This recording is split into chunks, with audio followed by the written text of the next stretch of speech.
Hello everyone, my name is Salish Machra. I secured All India Rank 13 in Indian Forest Service Examination 2021 with optional chemistry and forestry, and through the medium of DKT, I would like to share my strategy of optionals with the viewers. Starting with the chemistry, तो chemistry पहले मैंने अपनी bachelors in mechanical engineering में करी थी, उसके बाद साथ साथ में मैं ऑप्शनल केमिस्ट्री से तैयारी कर रहा था और साइड बाय साइड मैंने एमएससी भी केमिस्ट्री से करी थी। और बाय एंड लार्ज मैंने जब भी सिविल सर्विसेज या इंडियन फॉरेस्ट सर्विस का एग्जामिनेशन दिया 8 मेंस दिए थे, अगर 5 सिविल सर्विसेज और 3 इंडियन फॉरेस्ट सर्विस के मेंस को मिला के, तो बाय एंड लार्ज मेरे डिसेंट मार्क्स थे हर बारी। और उसके अलावा भी मैंने कंबाइंड जियो साइंटिस्ट का एग्जामिनेशन दिया था यूपीएससी के द्वारा कंडक्टेड, उसमें भी ऑल इंडिया रैंक 5 थी और सीएसआई और यूजीसी नेट में भी ऑल इंडिया रैंक 1 थी। तो कुछ केमिस्ट्री को लेके जो चीज़ें मेरे कोशिश ये रही थी हमेशा कि जो बेसिक्स है वो बहुत ज़्यादा क्लियर रहे, and that help me a lot. तो जो सोर्सेज मेरा सबसे पहला जो सोर्सेज की बात करें तो सबसे पहला जो मेरा सोर्स था वो डाइस के नोट्स थे। मैंने अपने 2015-16 में डाइस से कोचिंग करी थी केमिस्ट्री के लिए, और उसके बाद हमेशा मेरी कोशिश ये रही थी कि सिलेबस से स्टिक करें। जो जो टॉपिक सर ने नहीं कराए थे क्लास के अंदर उनका मैंने एक 1 पेज पे एक समरी शीट बना ली थी। कुछ टॉपिक्स थे जो सर ने नहीं क्लास में कवर किए थे, और जो टॉपिक सर ने क्लास में कवर कर लिए थे मैंने ये फेथ रखा था सर पे कि इससे ज़्यादा मुझे देखने की ज़रूरत नहीं होगी। एंड मुझे लगता है कि अभी तक पिछले 6 सालों के अंदर वो कहीं ना कहीं वर्थ था, दैट वाज वर्थ इट, और बहुत ज़्यादा ज़रूरत मुझे नहीं पड़ी।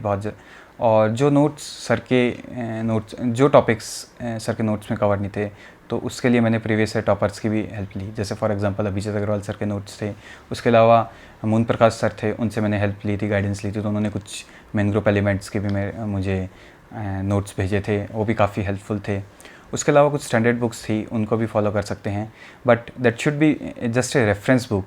एक बार बुक में से आप देख के उनके खुद के नोट्स मैंने कोशिश की थी ईदर से जो डाइस के नोट्स थे उसमें ऐड ऑन करूँ, या फिर मैंने एक अलग से कॉपी बना ली थी जिसमें जो फ्रिंज टॉपिक्स थे जैसे bio inorganic, polymer, F block elements, main group elements, और कुछ टॉपिक जैसे इलेक्ट्रोकेमिस्ट्री के और काइनेटिक्स के भी जो सर ने हमें नहीं कवर कराए थे वो भी मैंने उसमें करने की कोशिश की थी।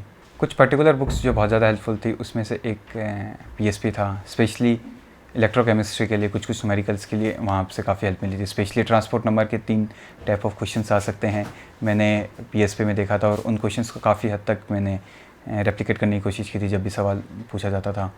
सेकेंडली केएल कपूर भी कुछ टॉपिक्स की, फॉर एग्जांपल थर्मोडायनामिक्स, उसके कुछ टॉपिक्स वहाँ से बहुत अच्छे से दिए हुए थे, तो वहाँ से देखा जा सकते हैं, but only as a reference book. एक बार पढ़ने के बाद में उनके नोट्स में लिख लेना है जो भी चीज़ हमें लगा कि इम्पॉर्टेंट है। अमॉन्ग द इनऑर्गेनिक पार्ट अगर मैं बात करूँ तो जेडिली और Malik तुल्ली Madan, these were the 2 very helpful books. अगर मेन ग्रुप की और अगर इंडियन फॉरेस्ट सर्विस का जो एग्जामिनेशन में नॉन एक्वस सॉल्वेंट्स आते हैं तो इन दोनों टॉपिक्स के लिए मलिक तुल्ली मदान में काफ़ी अच्छे से और समराइज़ बहुत अच्छे से कर रखी थी चीज़ें। और उसके अलावा कुछ चीज़ों के लिए मैंने अपने जेई के नोट्स भी फॉलो किए थे, और साथ साथ में जेडीली भी, for example xenon group elements और कुछ हद तक एफ ब्लॉक एलिमेंट्स। तो अगर पेपर 2 की बात करें तो मैंने कोशिश ये कर रही थी कि जहाँ पे जो चीज़ें डाइस में आर के सर ने कवर करवा रखी हैं उनको किसी दूसरे सोर्स से कवर नहीं किए। द रीज़न बीइंग और there is no limit, you can limit your syllabus specially for the organic. आप कितनी भी बुक पढ़ लोगे कुछ ना कुछ चीज़ें छूट जाएगी। तो आई हैड ए फेथ और आई केप्ट ए फेथ कि इससे अगर बाहर आएगा तो मुझे नहीं, किसी को भी नहीं आएगा, एंड डेट पेड ऑफ। तो उसा बट कुछ टॉपिक्स जो सर ने नहीं कराए, फॉर एग्जांपल रीएजेंट्स, उसको मैंने एस एन सानियाल और अभिजीत अग्रवाल सर के नोट से फॉलो किया था। उसके अलावा स्पेक्ट्रो की कुछ चीज़ें पाविया में बहुत अच्छे से दी हुई थी, तो you can refer it. Pericyclic और फोटोसाइक्लिक के कुछ एग्जांपल्स जगदम्बा सिंह में काफ़ी अच्छे थे, तो वो एग्जांपल्स भी देखे जा सकते हैं, और मैंने उन एग्जांपल्स को अपनी कॉपी के अंदर लिख लिया था। उसके अलावा प्रैक्टिस के लिए जो सबसे इंपॉर्टेंट है वो प्रीवियस ईयर क्वेश्चंस है। 2013 से लेकर 2021 तक मैं एक रिक्वेस्ट करूँगा सभी केमिस्ट्री के जो भी केमिस्ट्री ऑप्शनल के जो स्टूडेंट्स हैं या जो एस्पिरेंट्स हैं उनके लिए कि प्लीज़ 2013 से 2021 तक के सभी क्वेश्चंस को अच्छे से प्रैक्टिस करके जाना। द रीज़न बीइंग क्वेश्चन से रिपीट भी होते हैं, सेकेंडली हमें ये आइडिया लग जाता है कि स्पेस कितनी होती है एग्ज़ाम में।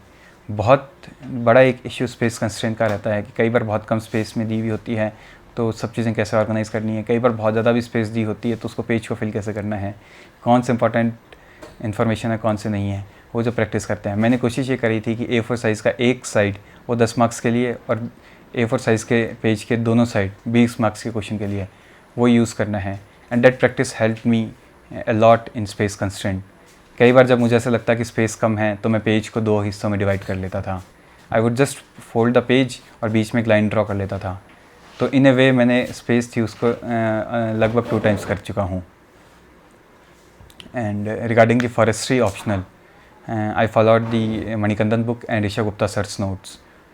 उसके अलावा कुछ चीज़ें मेरे फ्रेंड ने हॉर्नबिल का कोर्स लिया था, तो उसमें से मैंने थोड़ी चीज़ें अपने नोट्स में ऐड की थी। बट मेजरली मेरा जो सोर्स था वो मणिकंदन बुक और ऋषभ गुप्ता सर के जो एक अराउंड 180 पेजेस के नोट्स थे उनका।